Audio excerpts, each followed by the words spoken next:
Hello दोस्तों, आज की कहानी अगर अच्छी लगे तो प्लीज़ मेरी वीडियो को लाइक और चैनल को सब्सक्राइब करें। अरे बहू, मोहित निकला कि नहीं? सास आशा जी घबराते हुए बोली। अपनी बच्ची को देखने के लिए तो मेरी आंखें तरस गई हैं।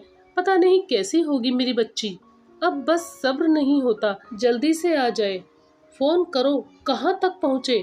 माँ जी, मोहित जी को निकले 1 घंटा हो गया और फ्लाइट तो 10 बजे की है। अभी तो 8 बजे हैं। आप चिंता ना करें, दीदी घर पर टाइम से पहुंच जाएगी। अरे तुझे क्या मालूम, एक माँ का दिल अपनी बेटी के लिए कितना तड़प रहा है। पूरे 4 साल बाद आएगी मेरी रीमा। आशा जी की बेटी विदेश में रहती है। ऐसा करें माँ जी, आप जाकर पूजा कर लीजिए, आपका थोड़ा समय भी कट जाएगा, तब तक दीदी भी आ जाएंगी। वाह रे बहू, तुम्हारे आलस की तो हद है। ये नहीं कि सारा काम खुद निपटा ले। तुम देख नहीं रही हो मैं अपनी बेटी के लिए किस कदर हैरान परेशान हूँ। जाओ, जाकर खुद कर लो। आज मैं अपनी बेटी के साथ ही बैठूंगी, कहते हुए अपने कमरे में चलेगी।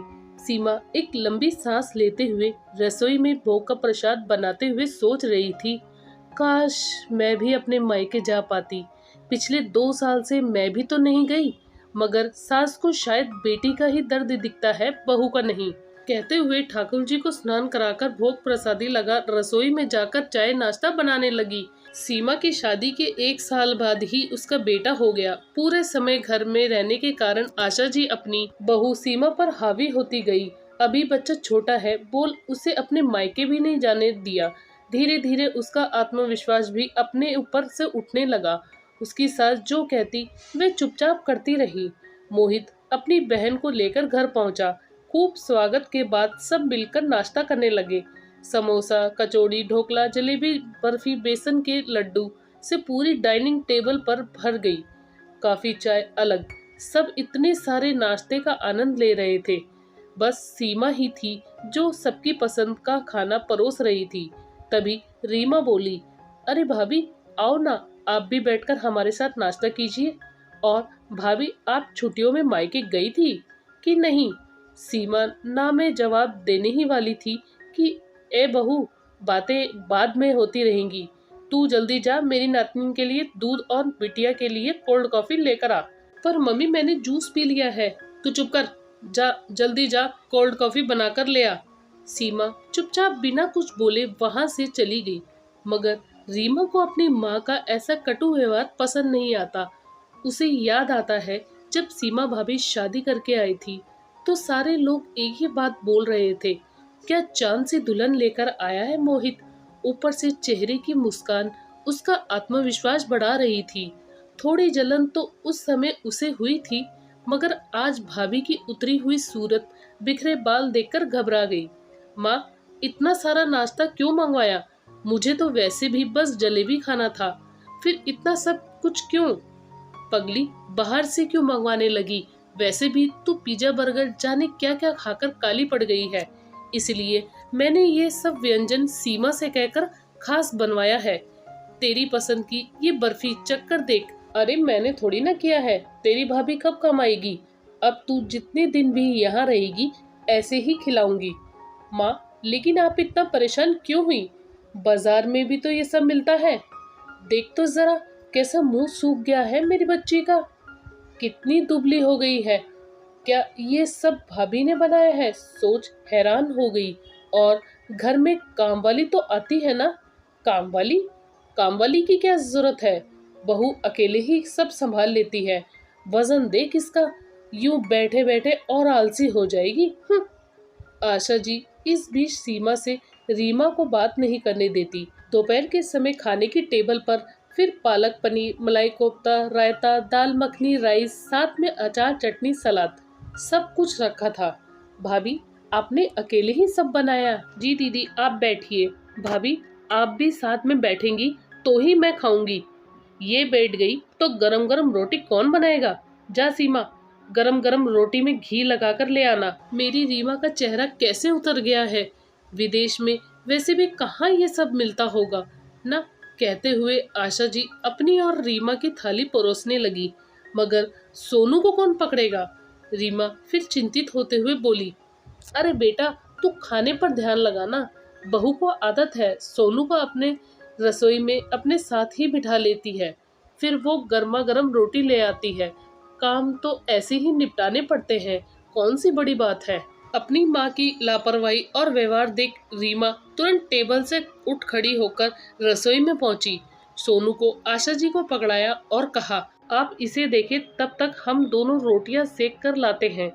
अरे बिटिया, तू थकी हारी आई है और यहाँ मायके में रोटियां सेकेगी?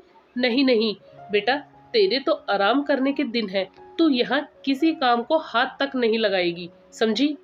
हाँ, मैं सब कुछ समझ गई, पर आपको समझ में नहीं आ रहा है। भाभी बच्चे और परिवार के पीछे खुद को पूरी तरह भूल बैठी है। जब से मैं यहाँ आई हूँ, देख रही हूँ पसीने से पूरे घर में दौड़ती घूम रही है, साथ में छोटा बच्चा भी संभालती है, आपकी फरमाइश भी पूरी कर रही है। और आपने मेरे नाम पर इतना सारा खाना भी बनवाया उनसे, जिनकी बिल्कुल भी जरूरत नहीं थी। आपको मेरा उतरा हुआ चेहरा दिखता है, पर उनका क्यों नहीं दिखता? आप उनकी मदद क्यों नहीं करती? और काम वाली छुट्टी से अब तक क्यों नहीं आई? मैं अभी अपना बैग उठाकर वापस जा रही हूँ। अपनी बेटी की बात सुन आशा जी का चेहरा उतर गया। मैं बोली, अरे नहीं नहीं, तू कहीं नहीं जाएगी। अगर मैं कहीं नहीं जाऊंगी तो भाभी के संग आपको अपना व्यवहार सुधारना होगा। और आपकी तो मैं क्या कहूँ, हम लोग घर में थे तब तो काम वाले खूब आते जाते थे, आपसे तो खुद ही काम नहीं होता था। हम बच्चों को भी हमारे दादा दादी ने कितने लाड प्यार से पाला है। आप तो घर का काम निपटाकर मोहल्ले में गप्पे मारने निकल जाती थी। अब भाभी के लिए आपका कोई फर्ज नहीं बनता। और तो और आपने चक्की भी ले ली है। मतलब कोई इंसान काम से फुर्सत पाए तो पाए कैसे? खुद भी थोड़ी मदद किया करो। आप तो बहू के आते ही बूढ़ी हो गई हैं। बिल्कुल गलत है। और सीमा भाभी, आपको क्या हो गया है? अपने आप को क्यों कम समझ रही हैं? अन्याय करने वाला और अन्याय सहने वाला दोनों ही बराबर दोषी होते हैं। आपको अपने साथ होते ऐसे कड़वे व्यवहार के लिए बिना डरे बोलना चाहिए। अगर आप खुद के लिए नहीं बोलोगे तो हर कोई आपको कमजोर समझकर दबाने की कोशिश करेगा। इसलिए कभी अपने आप को कम मत समझो। आप बहू हो, अपने लिए बोलो। चुप रहकर अपने आप को कमजोर साबित करने की भूल कभी मत करो। अपने लिए ना सही, अपने बच्चों के लिए ही आवाज उठाइए। सोनू को ऐसे रसोई में देख मैं घबरा गई। जरा सी लापरवाही में बच्चे को अगर कुछ हो गया तो फिर आप क्या करेंगी? आज तो किस्मत से मैं आपका पक्ष लेने यहाँ खड़ी हूँ। कल को आप अकेली होंगी, तब भी आप ऐसे ही डरेंगी? आप इस घर की बहू हैं। अगर आपके फर्ज हैं तो आपके पूरे अधिकार भी हैं। बस आप अपने माँ बाप के दिए संस्कारों के आगे चुप हैं। तब सीमा बोली, हाँ दीदी, आप सही कहती हैं, गलती मेरी है। मुझे अपने हक के लिए बोलना चाहिए। आपने मुझे आने वाली जिंदगी का सबक दिया है। अब आगे से मैं इस बात का पूरा ध्यान रखूंगी। बेटी रीमा को गुस्से में देख आशा जी बोली, तू बिल्कुल सही कह रही है। धीरे धीरे मैंने सारी जिम्मेदारी सीमा को पकड़ा दी। मुझे एहसास ही नहीं हुआ कि मैं अपनी बहू के साथ कितनी गलत कर रही थी। मैं स्वार्थ में अंधी इसकी परेशानियां नहीं देख पाई, और ये भी चुपचाप संस्कार और लिहाज में मुझे कुछ नहीं बोली। जैसे मुझे अपनी बेटी का ख्याल रहता है, अगर उसका आधा भी ख्याल मैं बहू का रख लेती तो आज मुझे इतना सुनना नहीं पड़ता। मैं हर वक्त बहू पर आलसी होने का इल्जाम लगाती रहती थी। बहू, मुझे माफ कर दे। आगे से मैं तुझे कभी शिकायत का मौका नहीं दूंगी। और कामवाली को तुरंत बुला ले, और रीमा के जाते ही तू पूरे 1 महीने अपने मायके रहकर आना।